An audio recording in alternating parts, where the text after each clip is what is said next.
호사유피, 인사유명, 사자성어 많이 들어보셨을 텐데 우리가 잘 아는 말입니다. 호랑이는 죽어서 가죽을 남기고 사람은 죽음이 이름을 남긴다.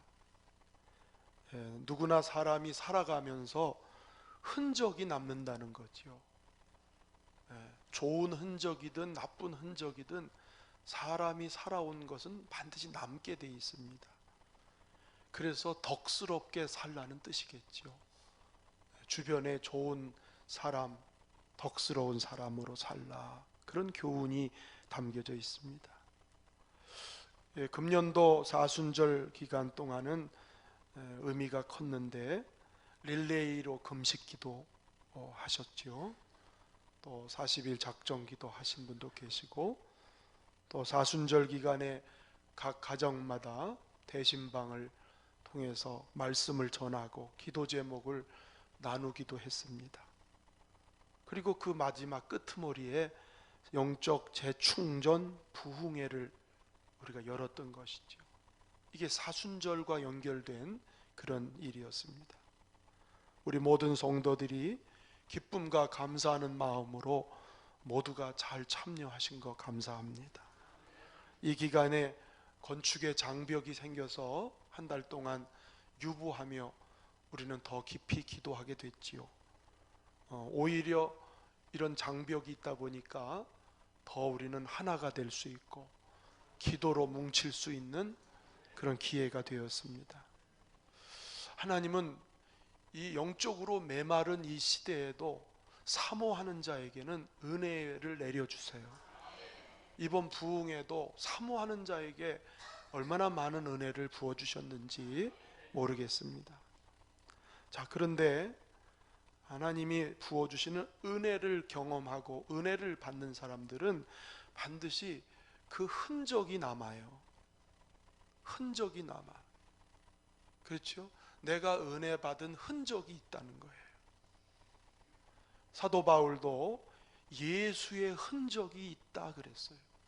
갈라디아 6장 17절 말씀 읽어보겠습니다. 이후로는 누구든지 나를 괴롭게 하지 말라.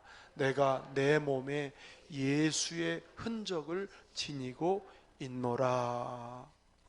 예수님을 믿고 나서부터 고난도, 희생도, 헌신도, 또 승리도 많이 나타났는데 그걸 통틀어서 예수의 흔적이라고 얘기를 합니다. 옆에 분 축복합시다. 예수의 흔적을 갖고 삽시다. 아멘. 오늘 베다니, 예루살렘에서 한 5리쯤 떨어진 시골 베다니에 예수님이 방문하셨어요. 그런데 이 나사로의 집에 오늘 큰 잔치가 벌어지는 거예요. 왜 그러냐면 은혜 받은 흔적이 있기 때문에. 이전에 나사로가 병들어 죽었을 때 예수께서 오셔서 나사로를 살리신 기적이 있었잖아요.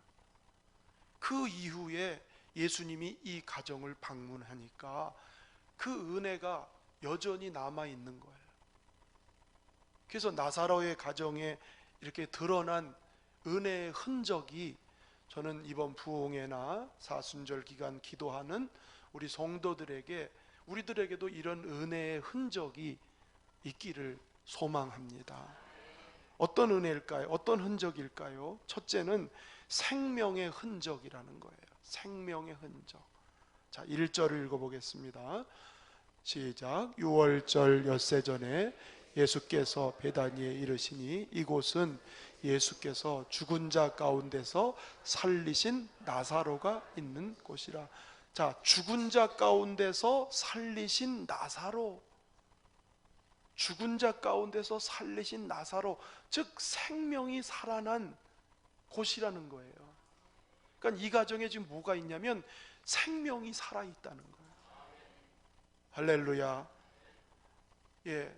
죽음과 고통과 절망이라는 건 인간은 피할 수 없는 거지요. 우리도 살다 보면 죽을 것 같은 고통을 당해요. 사람이 해결해 줄 수 없는 그런 어마어마한 시련도 당해요. 그래서 죽을 것 같은 거죠. 예수님은 그 고통을 충분히 공감하시고 그때 눈물을 흘리셨다고 그러셨어요. 그러시면서 이미 죽은 사람에게 향해서 주님이 이런 말씀하세요. 요한복음 11장 25절 27절 시작. 예수께서 이르시되 나는 부활이요 생명이니 나를 믿는 자는 죽어도 살겠고 무릇 살아서 나를 믿는 자는 영원히 죽지 아니하리니 이것을 네가 믿느냐. 이르되 주여 그러하외다. 저는 그리스도시요 세상에 오시는 하나님의 아들이신 줄 내가 믿나이다. 예수님이 부활이시고 생명인 걸 네가 믿느냐? 그때 주여 믿나이다. 하나님의 아들이신 당신은 그렇게 하실 걸 믿나이다. 그러자 주님은 나사로를 살리셔요. 무덤에서 그를 살리시는 영광을 나타내 주십니다. 이건 뭘 말하냐면 예수님은 생명의 주인이시라는 거예요. 할렐루야. 이 가정이, 이 생명이 살아있으니까 얼마나 이 가정이 행복할까요? 얼마나 기쁠까요? 그렇죠? 사람이 제일 행복한 건 영원히 사는 겁니다. 아멘. 그렇습니다. 저와 여러분이 제일 행복한 게 언제냐? 내 죽을 영혼이 사는 거예요. 죄로 인하여 사망에 처한 우리, 죄로 인하여 저주 아래 있었던 우리가 예수 때문에 예수 생명으로 다시 살아나는, 할렐루야. 그래서 우리는 이 예수 생명의 흔적을 가지면 기쁨이 있고 행복함이 있고 승리가 일어날 수 있는 겁니다. 할렐루야.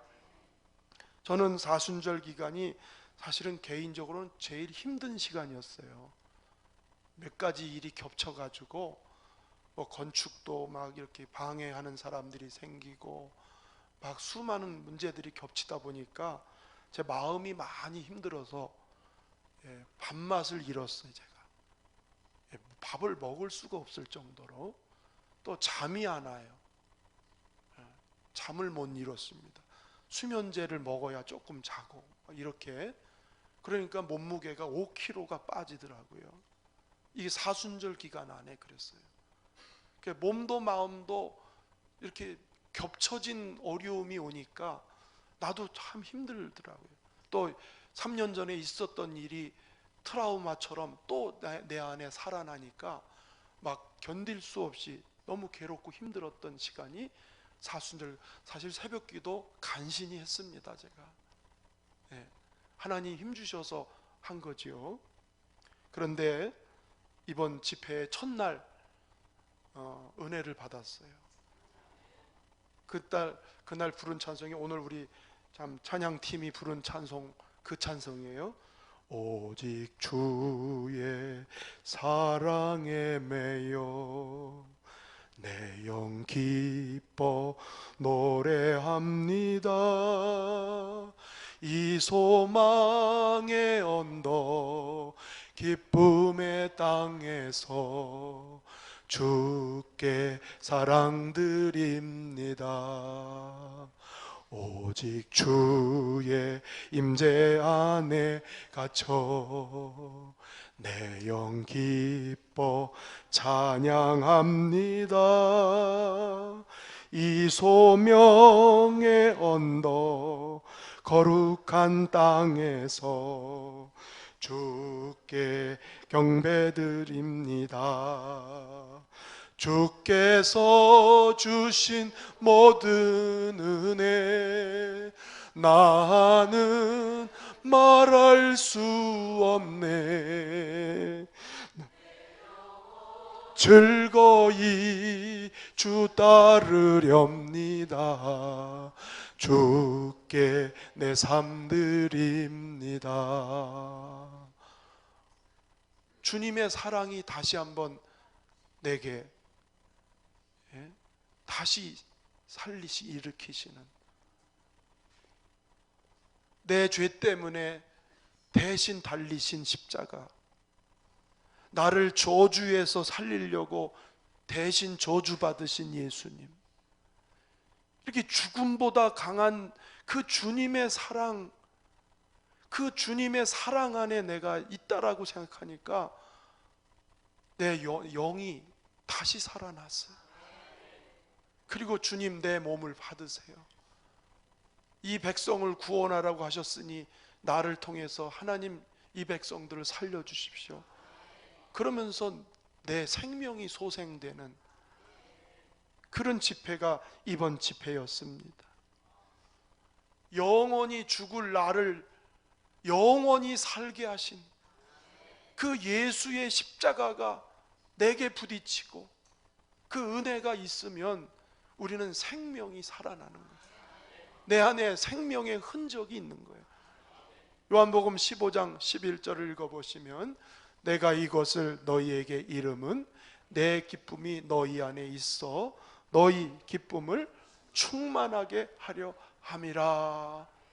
이번 집회를 보면서 우리 성도들이 막 기뻐하고 즐거워하고, 어떤 성도는 평생 안 울던 눈물이 흐르고 내 가슴을 치기도 하고 내 무뎌진 마음을 일으키기도 하고, 그게 다 뭐냐면 예수의 생명이 나를 지금 터치하는 거예요. 주님이 나를 만지시는 거예요. 어떤 사람은 회개하면서, 어떤 사람은 감사하면서 그 생명의 흔적이 있는 것이, 그게 은혜의 흔적의 첫 번째 모습이라고 하는 것입니다. 여러분, 영혼이 살아날 때 정말 행복한 거죠. 살아갈 용기가 생기고, 또 힘들고 어려운 일이 닥쳐도 이제는 이길 수 있을, 견딜 수 있을, 그게 생명의 흔적이 있을 때 가능한 거거든요. 그래서 하박국서에 보면 이런 말씀이 있어요. 읽어볼까요? 비록 무화과 나무가 무성하지 못하며 포도나무에 열매가 없으며 감람나무에 소출이 없으며 밭에 먹을 것이 없으며 우리의 양이 없으며 외양간에 소가 없을지라도 나는 여호와로 말미암아 즐거워하며 나의 구원의 하나님으로 말미암아 기뻐하리로다. 그러고 나니까 주 여호와는 나의 힘이시라. 나의 발을 사슴과 같이 높은 언덕도 막 다니게, 이 예수의 생명이 내 안에 있으면 마치 믿음의 날개를 단 것 같아요. 못 오를 산이 없는 거예요. 산이 문제가 아니라 사실 내 안에 예수의 생명, 그 믿음이 살아나는 게 중요한 거겠지요. 내 안에 주님이 주시는 생명이 살아나고 영혼이 살아나면 못 오를 산이 없어요. 못 넘을 산이 없다는 거지요. 그게 생명의 흔적이에요. 우리 모두에게 예수님이 대신 죽으신 이 생명의 흔적이 우리 속에 있어서 여러분 기쁘게 승리하시고 기쁘게 장애물을 넘어갈 수 있는 우리 모든 성도가 될 수 있기를 주의 이름으로 축원합니다. 두 번째, 어떤 흔적이 오늘 나사로의 가정에 있냐면 헌신하는 흔적이 기록되어 있습니다. 2절 상반절을 보시면 거기서 예수를 위하여 잔치할세. 사실은 나사로가 살아났으니까 나사로를 위해서 잔치를 해야 되는 거잖아요. 근데 아니에요. 이 가정은 예수를 위해서 잔치를 벌이는 거예요. 네. 사람들은 다 자기중심이거든요. 다 나를 위해 살거든요. 내 기분 따라 살고, 그렇죠? 내 마음에 따라 사는 거예요. 그런데 오늘 이 가정은 내 중심이 아니고 예수를 위하여 잔치를 벌이는 모습이 드러나고 있는 거예요. 왜? 하나님의 은혜, 예수님이 주신 은혜를 받고 나니까 이걸 보답하지 않을 수가 없는 거예요. 감사하지 않을 수가 없는 거예요. 이 은혜를 기념하지 않을 수가 없으니까 마침 예수님이 내 집에 오셨을 때 잔치를 벌이는,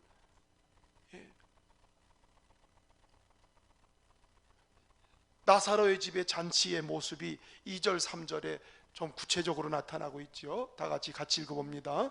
거기서 예수를 위하여 잔치할세 마르다는 일을 하고 나사로는 예수와 함께 앉은 자 중에 있더라. 마리아는 지극히 비싼 향유 곧 순전한 나드 한 근을 가져다가 예수의 발에 붓고 자기 머리털로 그의 발을 닦으니 향유 냄새가 집에 가득하. 세 남매가 있는데 이 세 남매가 잔치를 다 같은 마음으로 벌이는 거예요. 예? 마르다는 음식을 만들고 준비하느라고 막 바쁜 거예요. 오늘도 심정숙 권사님 김밥 하느라고 바빴지요. 예? 그냥 주일 새벽이면 김밥을 많이 마시느라. 마르다가 그냥 섬기는 거예요. 나사로는 예수의 발 앞에 앉았다는 말은 예수님하고 떨어질 수 없어서 가까이.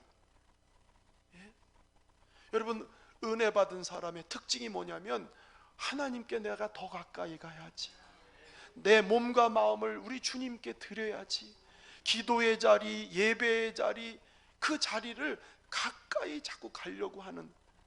왜냐하면 하나님이 기뻐 받으시는 내 자신을 드리는 거는 주님이 원하는 자리에 내가 있는 거거든요. 나사로가 예수의 발 앞에 앉아서요 말씀을 경청하는 거예요.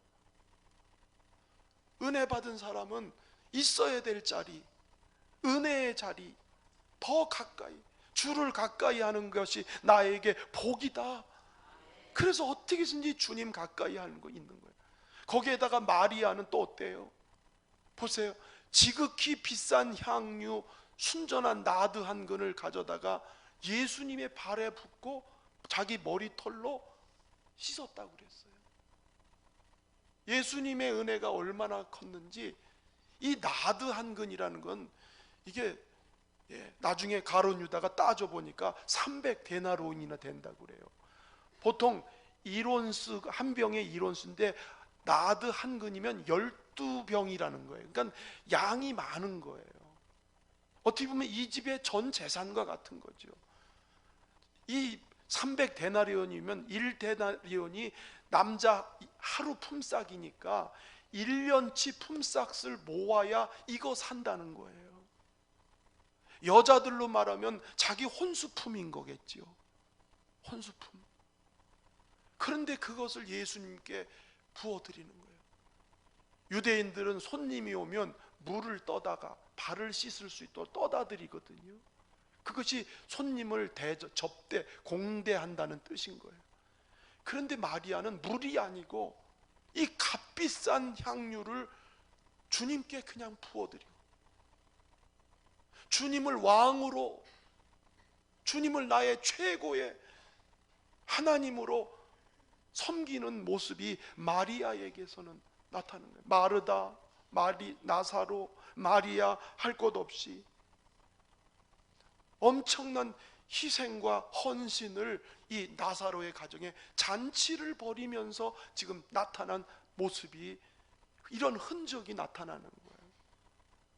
내가 은혜 받으니까 주님께 그렇게 하고 싶은 거죠. 주님을 섬기고 싶고 주님께 감사하고 싶고 내게 있는 것 아낌없이 주를 위해 드리고 싶은 마음이 들었다는 거예요. 이 마음을 누가 알겠어요? 그러니까 가룟 유다 좀 보십시오. 4절에서 6절 보시면 시작.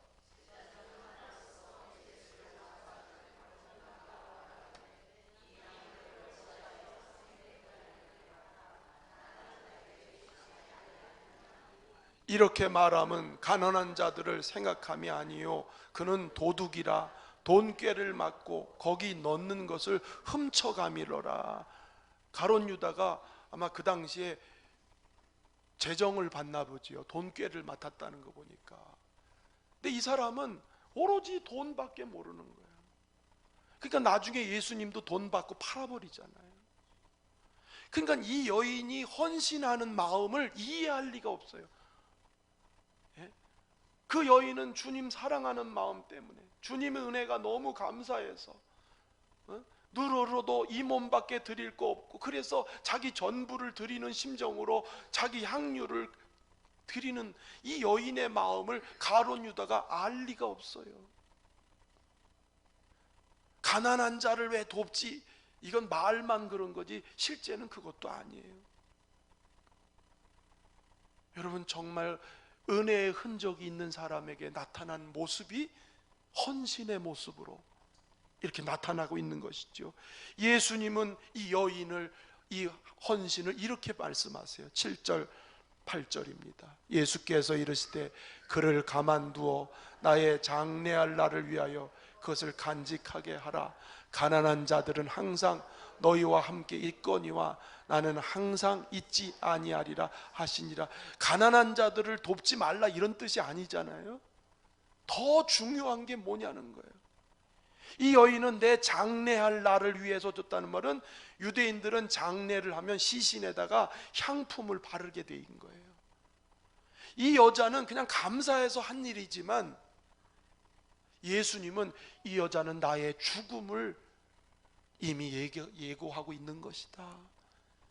십자가에서 대신 죽어서 많은 생명을 살릴 것을 기념하는 뜻에서 이 여인이 한 일을 예수님은 받아들이고 계신 거예요. 중심에 주님 사랑하는 마음, 주님 섬기려고 하는 이 진정성을 사람들은 모르지만 예수님은 그를 인정하셨습니다. 병 고침 받은 사람, 귀신 쫓겨난 사람, 은혜 받은 사람, 은사 받은 사람 많이 있는데 누가복음 8장 3절에 보면은 여자들의 모습이 나와요. 헤롯의 청지기 구사의 아내 요한나와 수산나와 다른 여러 여자가 함께하여 자기들의 소유로 그들을 섬기더라. 이들이 다 누구냐면 예수님의 사랑과 은혜를 받은 사람. 막달라 마리아도 있고 저기엔 여러 여자들이 있어요. 은혜를 받고 나니까 자기 소유를 가지고 예수님과 제자들을 섬기는 마음으로, 결국 이 여자들은 예수님 고난당할 때, 채찍질 당할 때, 골고다 언덕에 올라갈 때 이 여자들은 끝까지 주님 따라가는 거예요. 주님이 어디에 계시든지 우리는 주님 따르겠습니다. 흔적이 있는 거예요. 나중에 예수님은 무덤에 장사 지내고 나서 안식 후 첫날 새벽같이 그들은 향품을 들고 무덤에 올라가는, 예수님께 발라드리려고. 이게 곧 하나님의 은혜를 경험한 여인들의 모습. 또 물론 아리마대 요셉 같은 사람은 예수의 시체를, 저 십자가에 달려있는 시체를 빌라도에게 시체를 달라고, 내가 이 예수를 내가 모시겠다고, 자기 모가지가 떨어지는 건데도 불구하고 예수님의 그 은혜를 잊을 수가 없어서 그 자기는 피해를 보고 손해를 보고 할지라도 예수님을 내 새 무덤에다 모시겠다고. 은혜의 흔적이 여러 곳에서 나타나고 있는 것을 우리는 보게 됩니다. 이번에도 집회하면서 강사님 사례비를 자기가 개인적으로 자원해서 낸 성도가 계시고, 또 강사님 숙소비로 개인이 헌신한 분도 계시고, 떡을 하신 분, 여러 모양으로 우리 교회 보면 그런 분들이 많아서 감사해요. 화단, 때가 되면 화단을 예쁘게 자기 소유로 화단을 만들고, 식사를 준비하고, 성막 건축할 때 성도들이, 온 백성들이 자원했던 것처럼 어떤 분은 옥합을 깨듯이 건축원금을 드리는 분도 계시잖아요. 옥합을 깨는 것처럼. 이게 은혜가 아니면 불가능한 일이에요. 억지로는 불가능한 일이에요. 하나님의 일은 억지로 하면은 은혜가 되지 않지요. 이번에 부흥 강사님 가시면서 나한테 주려고 했던 사례비는 건축 헌금으로 하라고 다시 그냥 내놓으시더라고요. 저도 너무 힘들었는데 이번 집회에 하나님이 은혜 주셔서 다시, 아직도 제가 좀 기운이 지금은 없지만 그래도 마음이 많이 회복돼서 너무 감사해서 저도 이번에 사례비 받은 거 다 그대로 건축원금으로 그냥 다 돌려드렸습니다. 하나님이 주신 은혜를 생각하니까 내게 있는 것 작은 거라도 내 몸으로 주님을 섬기고 싶은 그런 마음이, 오늘 나사로의 가정이 그런 거예요. 세 남매가 다 각자의 모습대로 헌신하는,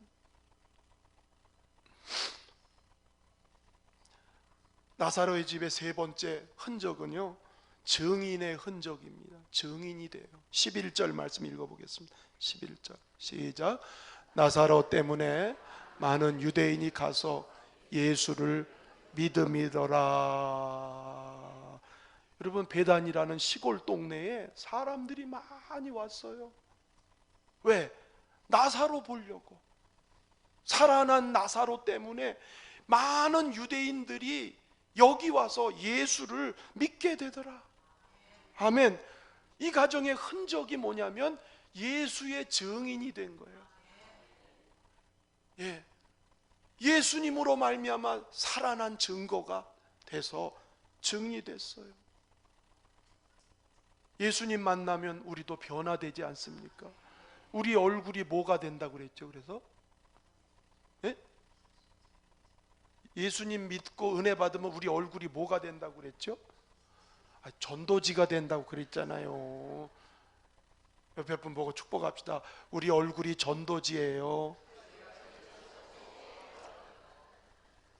할렐루야. 은혜 받은 사람의 얼굴을 보고, 또 은혜 받은 사람의 행실을 보고, 은혜 받은 사람이 가서 예수를 말하고 전할 때에 그 증인의 흔적이, 증거되는 흔적이, 할렐루야. 나사로는요, 사실은 나사로를 죽이려고 그랬어요. 예수 믿는 사람이 많으니까. 그래도 나사로는요, 껐떡하지 않고 나중에 저 구브로라는 섬에 가서 거기서 순교해요. 예수를 전하다가 순교해. 거기에 나사로 기념교회가, 라나카라는 장소에 나사로 교회가 있어요. 순교한 거예요.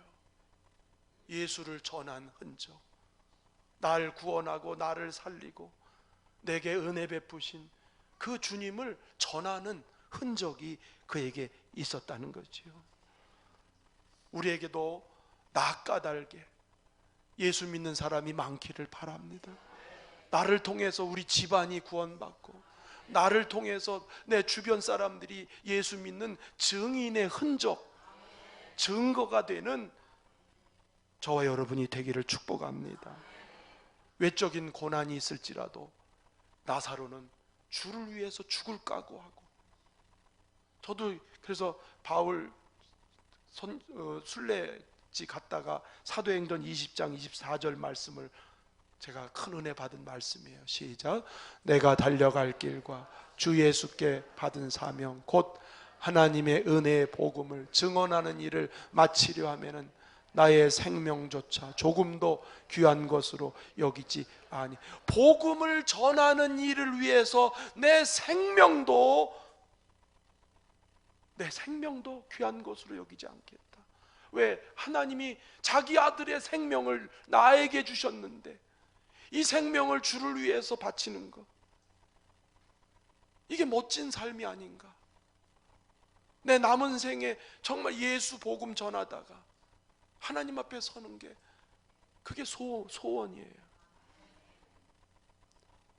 사람은 모두가 흔적을 남기고 살겠지요. 좋은 흔적, 나쁜 흔적, 나쁜 영향력, 좋은 영향력, 후대로 대대로 그 사람 정말 귀한 사람이야, 복된 사람이야, 그 사람 발자취가 아름다워. 모두가 우리가 그렇게 되길 원하잖아요. 특별히 예수 믿는 저와 여러분은 생명의 흔적이 있어서 그 생명의 힘으로 세상을 이기고 죄를 이기고 고난을 이기고, 또한 헌신의 흔적으로 주님께 내가 무엇을 드릴까요? 어떻게 주님 섬길까요? 그리고 복음 전하는 증인의 흔적이 우리의 삶 속에도 늘 흐려지지 않도록, 내 속에 예수 흔적이 흐려지거나 옅어지거나 사라지지 않도록 늘 우리 안에 성령 충만함으로 살아갈 수 있기를 주의 이름으로 축원합니다. 축원합니다.